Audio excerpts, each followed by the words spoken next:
Alright, Malak told me to start a YouTube channel and put my spoken word there so that it could actually help people. So that's what I'm doing because it's quarantine and I have all these poems. I have nowhere to put them really. So yeah.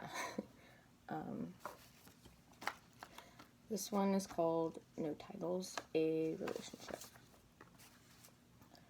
I wrote this 12 hours before he broke up with me. Euphoria hits me all at once, and I'm looking over the cliff again. I'm thinking about jumping, but I want to be sure the ocean will catch me, will be there when I inevitably give my weight to it. I want to know you'll be there, at the bottom of the cliff. Can you be infinite for me?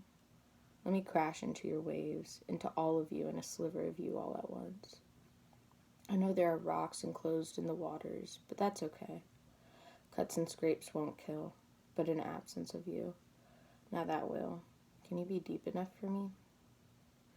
Sweet nothings. What a cliche phrase. I never understood its depth, confused by the juxtapose. But now I do. You say all of the right things, your words coaxing me towards you. I'm never sure to trust myself in trusting you. Trust issues aren't based on how much one can rely on another. It's about how much one can rely on themselves to make the correct judgment calls. I just keep coming back to your sweet nothings. The come was sweet, but didn't mean nothing. You called me sweet, but I don't think that's who I am. I'm not candy, the forbidden pleasure of children. I'm not bad for you or one-dimensional. I'm not empty calories. Empty. Are your promises empty? Your talk of the future gives me hope that you don't want to hurt me, but I doubt my assumption. The fear of a repeat keeps me anxious, keeps me analyzing. Keep me safe. When I'm in your arms, that is when I am sure. When you squeeze me tightly, that is when I relax. My fingers brush against your skin, the sensation telling me that you're mine.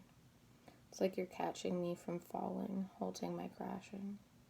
Instead, I crash into you, into your body, your chest, into the safety of another person.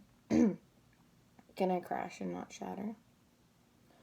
They say that head-on collisions are the most dangerous, that the force from both cars is directed right at the other, making the impact so much worse. In my Honda Civic, I imagine that the momentum would be detrimental. I'm colliding with you, head first.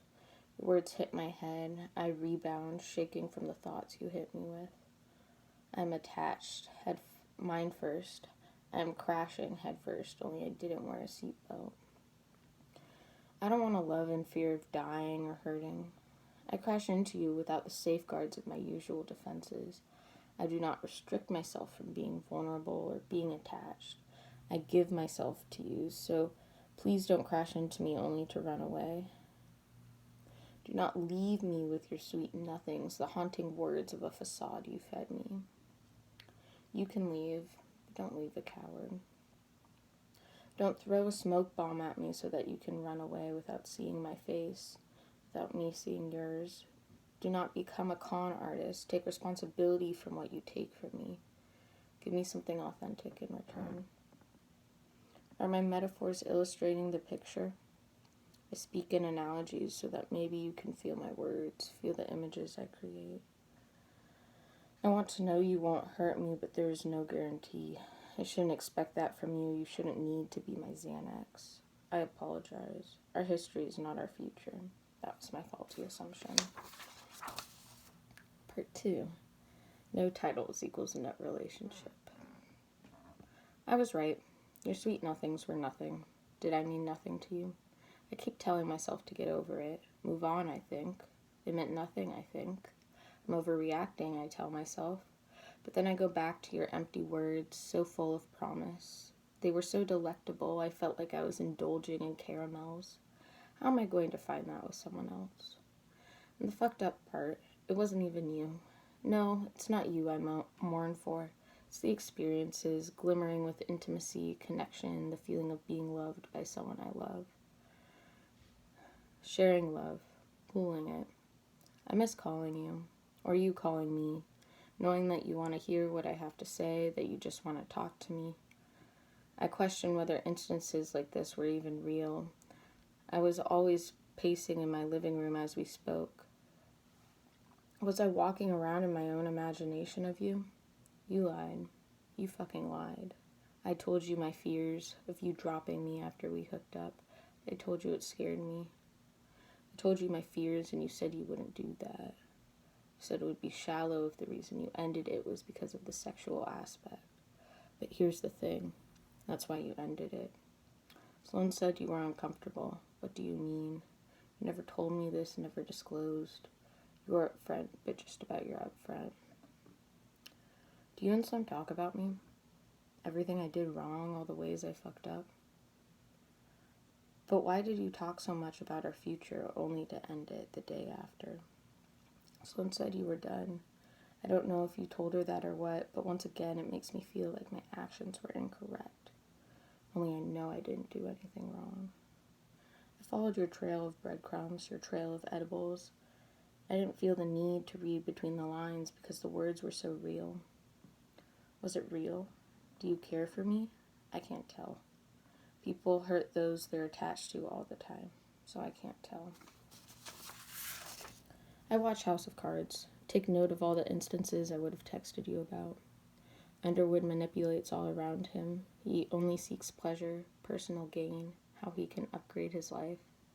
You like main characters that play chess with their constituents. Was I a pawn or the queen? You said that you don't remember chess strategies, just how the pieces move. It makes sense to me now. Good chess players don't sacrifice so many pieces as collateral. You wanted to conquer my body, and I put my brain up as collateral.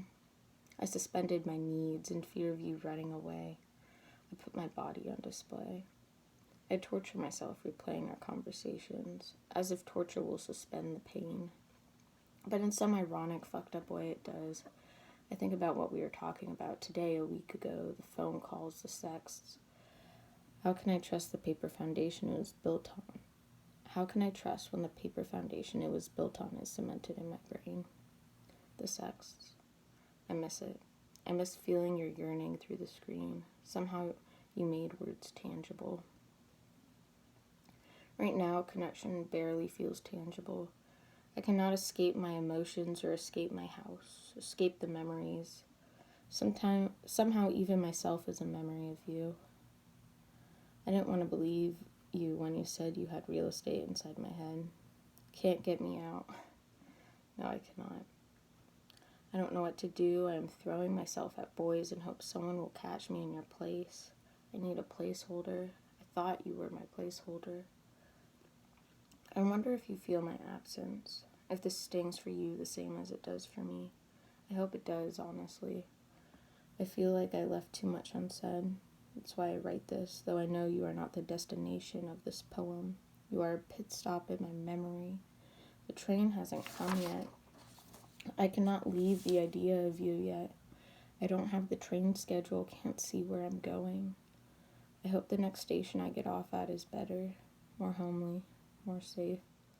I hope that the place is built with stability, a strong foundation of cement.